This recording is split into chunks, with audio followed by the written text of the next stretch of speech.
Syria में बशर अल असद की सरकार गिर चुकी है और अब रूस ने उन्हें पनाह दी है।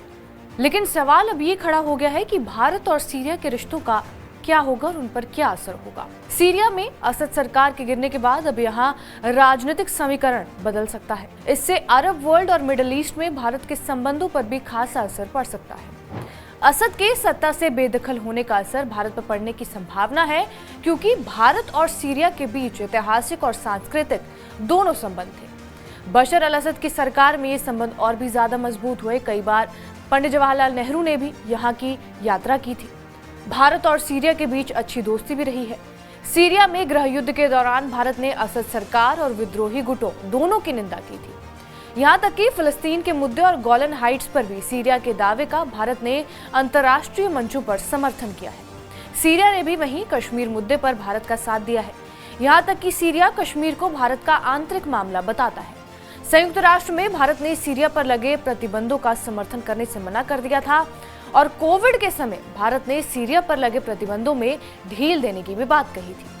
गृह युद्ध के दौरान जब दुनिया भर के मुल्कों ने सीरिया को अलग थलग कर दिया था और उसे अरब लीग से भी निकाल दिया था, तब भी भारत ने अपने संबंध बरकरार रखे थे और दमिश्क में अपना दूतावास बनाए रखा था। सीरिया के डेवलपमेंट के लिए भी भारत ने काफी अच्छी मदद की है। वहां एक पावर प्लांट के लिए भारत ने उसे $24 करोड़ का क्रेडिट दिया हुआ है। आईटी इंफ्रास्ट्रक्चर में भी भारत ने निवेश किया है। इसके अलावा स्टील प्लांट और ऑयल सेक्टर में भी भारत ने वहां पैसा लगाया है। असद के पतन और उसके बाद की अनिश्चितता ने भारत के राजनीतिक और आर्थिक हितों दोनों के लिए चिंता पैदा कर दी है। सबसे बड़ा खतरा यहाँ पर हयात तहरीर अल शाम यानी कि HTS ही है। HTS क्योंकि एक कट्टरपंथी इस्लामी संगठन है, इससे कई देशों ने आतंकी संगठन भी घोषित कर रखा है। HTS का जुड़ाव अल कायदा से भी रहा है। HTS के आने से अब सीरिया में फिर से इस्लामिक स्टेट का उभार होगा।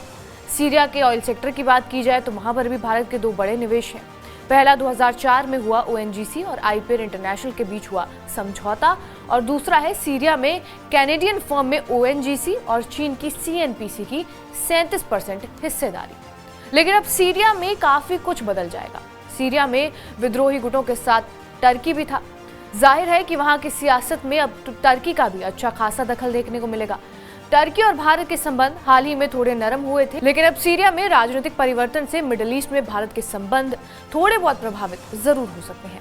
बहरहाल, आपका इस वीडियो पर क्या कुछ कहना है हमें कमेंट करके जरूर बताएं। बाकी देश और दुनिया की तमाम बड़ी खबरों से अपडेटेड रहने के लिए सब्सक्राइब करिए TVNet डिजिटल।